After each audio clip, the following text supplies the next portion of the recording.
observe homogeneous mixtures example. So these we have studied in the previous session. That means when solid is mixing up, is mixing up, what kind of mixtures are obtained? For example, alloys. Alloys is considered as homogeneous mixture. In that alloys, we can see that though it is a mixture, it doesn't require any fixed proportion. Understood, children? Alloy is a homogeneous mixture, but after entirely separate compound is formed, we can't differentiate what kind of metals are present in it. Understood? What kind of substance present in it? We can find that only a one single substance, but it's a product of a mixture. It's a product of a mixture. Then it comes under homogeneous. So there are different kinds of homogeneous and heterogeneous mixtures. There are different kinds of homogeneous and heterogeneous mixture. It depends upon the components in which we are mixing up. So here is a tabular form you can find, and these are the examples. And when if we find no phases are observed in that mixture, then it comes under homogeneous.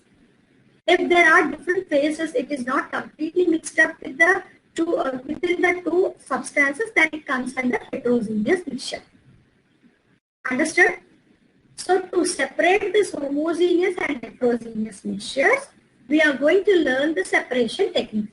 So in general, we have learned the few separation techniques like hand picking. It depends upon the substance. With our naked eye, if we can find two different or three different substances present in that particular mixture, so that easily we can separate it by hand picking. Simply, this will happen when your mother is ready to cook rice. So before cooking, what she'll do? She'll check if there are any unwanted particles present in it. If it is, definitely she'll, by using this hand picking separation techniques, she'll separate it. And one more example I have discussed with you all. What? When you eat your diet, or when you eat any dish, if you find any healthy thing, your mother will say to eat. But what will you do? Simply by using your hand, you separate it. Understood? Okay. So this hand picking is used to separate like the substance which can visibly you can observe or appear in that particular mixture, so that you can easily separate. Next is threshing. Threshing is used to separate the grains from stalk. Okay, so there are three different processes: by manually, by mechanically, or by using cattle. Okay, next. Winnowing. The process of separating a lighter thing from the heavier particles, winnowing by the direction of the wind. Okay, so with the direction of the wind, the people will stand and do the winnowing process, so that the husk or the lightweight particles will be washed out or fly over, so that, yeah. Yeah, and I wanted to ask that in my home I have seen like something using and they are putting it up and down. Is that a type of winnowing? Something like Yes, like this, like this. Yeah, because they are creating some pressure, so that with the pressure, wind pressure also changes, wind speed also changes, so that the lightweight particles will fly out. So that is also winnowing, right? Yeah. But we can't stand like this and we'll do it now. By sitting only, we are creating some pressure, so that with that wind speed, the lightweight particles will be separated. Yes, you are correct, Neha. Yeah. So next one, sieving. Sieving in general, we'll observe everyday frequently we'll observe the sieving, and definitely some seals, small seals are used to filter up the tea leaves from tea filtrate. Okay, so the sieving is used to separate the heavier particles from the lightweight particles, especially flour. Separating the flour with the heavier particles. And the other one is magnetic separation. Magnetic separation is also an important separation technique to separate the components or the mixtures. One of the components present in that mixture is magnetic in nature or a magnetic substance. then only this magnetic separation technique Ma'am, is your used. voice is cracking still, ma'am. Yeah? Yes, ma'am. What about the other children? No, ma'am, it's okay. Okay. Okay, once Monica, don't mind, if you don't mind, just once log out and log in, dear. Monica? No, ma'am, it's cracking only a little bit, but ma'am, it's like difficult, a little difficult to understand. Okay, okay, dear. Okay. Just try to continue or once log out and log in. It's my request. Okay?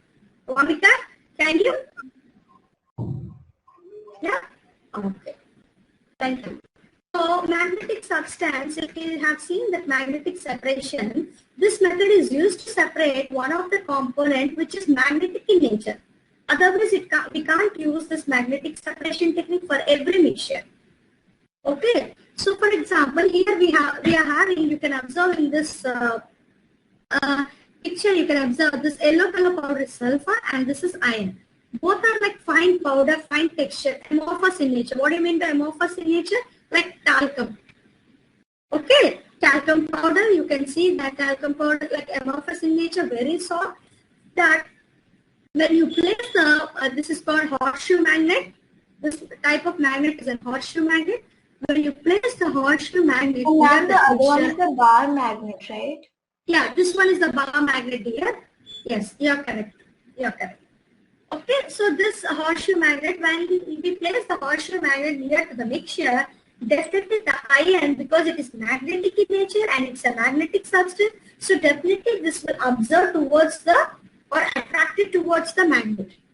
And what will be the leftover in the China, like the China dish? Sulfur. So the leftover in the China dish is nothing but a sulfur. So in this way, we can separate the magnetic substance from a non-magnetic substance by using simple magnetic separation. It doesn't require any much energy. Yeah? Is it clear?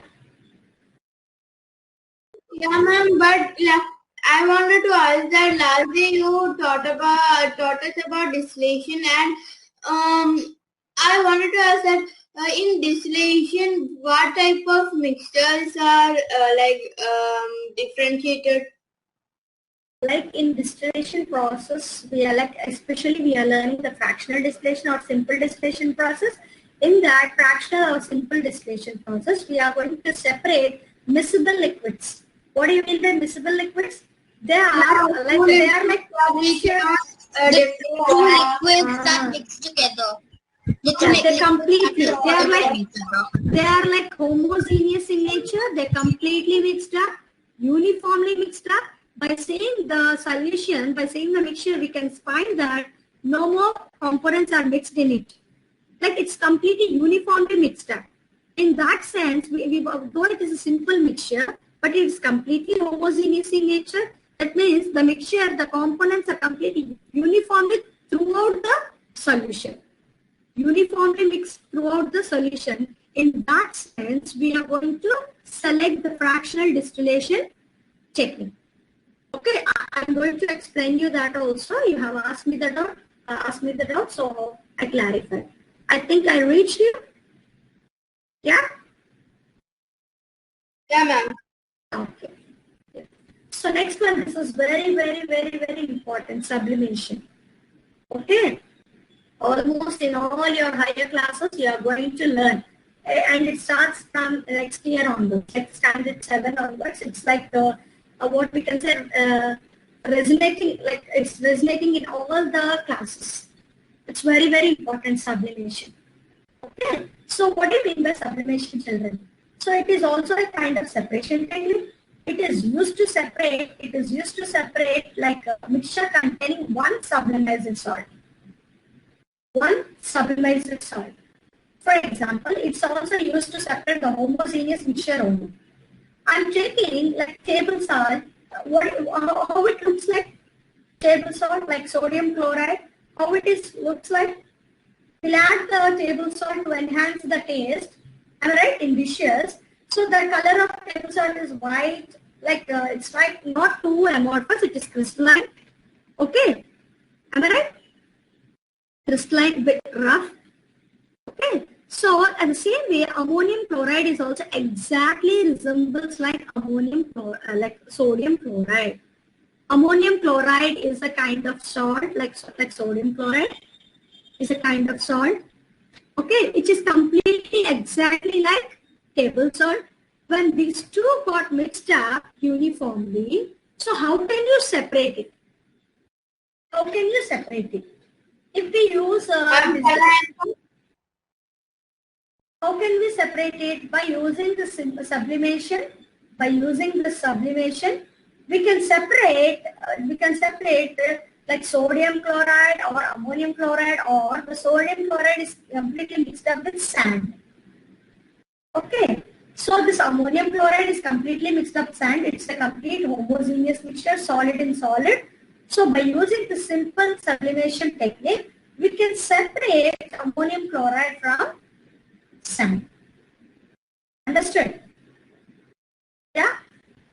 So how this separation technique is used? Especially this is used in normal laboratories, not like much more like industrial process. It's a simple laboratory technique. So how can we separate it? It takes like 45 minutes or 1 hour time to separate one component with the other component.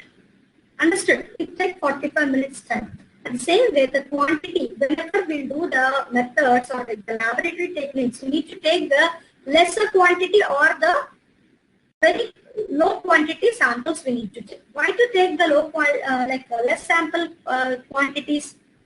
Why? Because to make the reaction faster, it doesn't require much time. So we take only the limited amount of sample. Okay. How will you use it? In general, this is the general setup, the picture, but how it is used, I'm going to explain you now. Is it visible, children? Ma'am, it's visible. Yes, sir. It's freezing.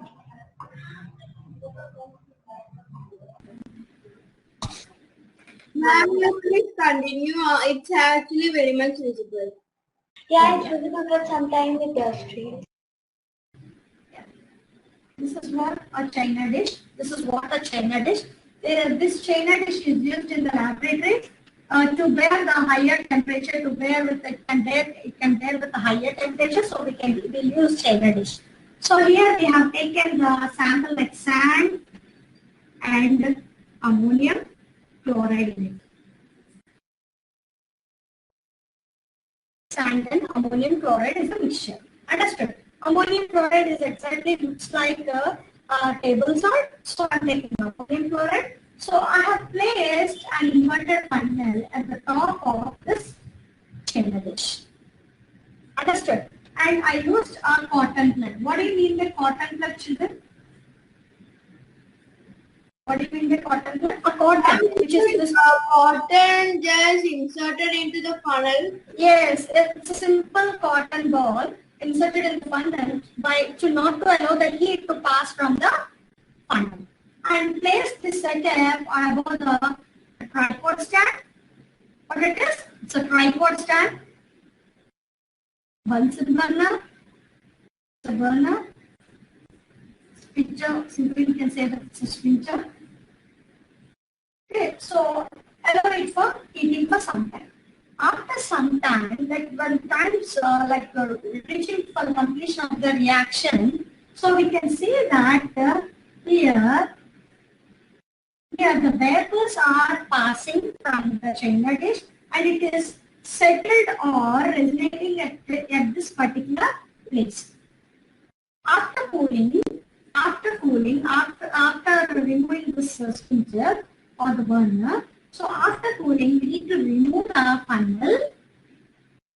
When we remove the funnel, here we can observe that a solid deposited on the surface of the funnel. Solid deposited on the surface of the funnel. By using spatula,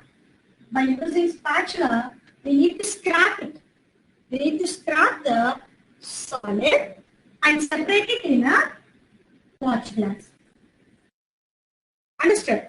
So here we can find only sand. Only sand is present in it. And here we can find ammonium chloride. What is the formula, children? NH4Cl. Ammonium chloride is NH4Cl.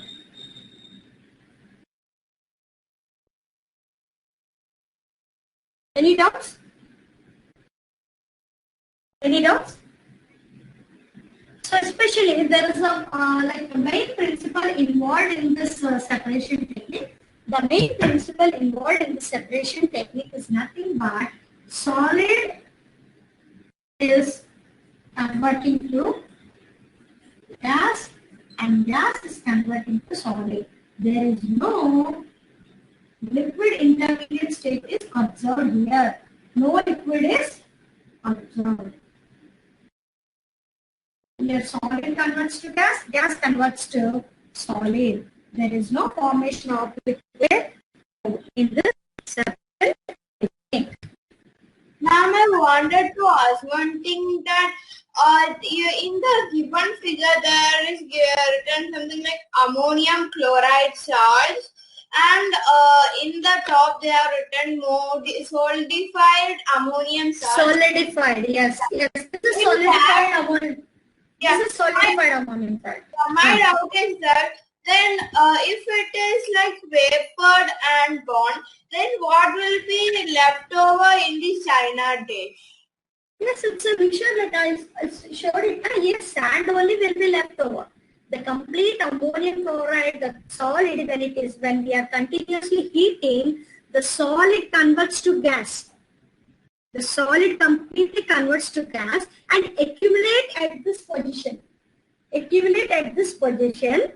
Okay, after cooling, what happened? This gas again converts to solid. Solid converts to gas, gas converts to solid. This is again we can find here the solidified ammonium chloride. Why we use separation technique, children? When two components are usable, definitely we can go with the separation technique. So here we can separate sand also from the ammonium chloride. Understood here? Yeah, ma'am. Yeah? Yeah, ma'am. Okay.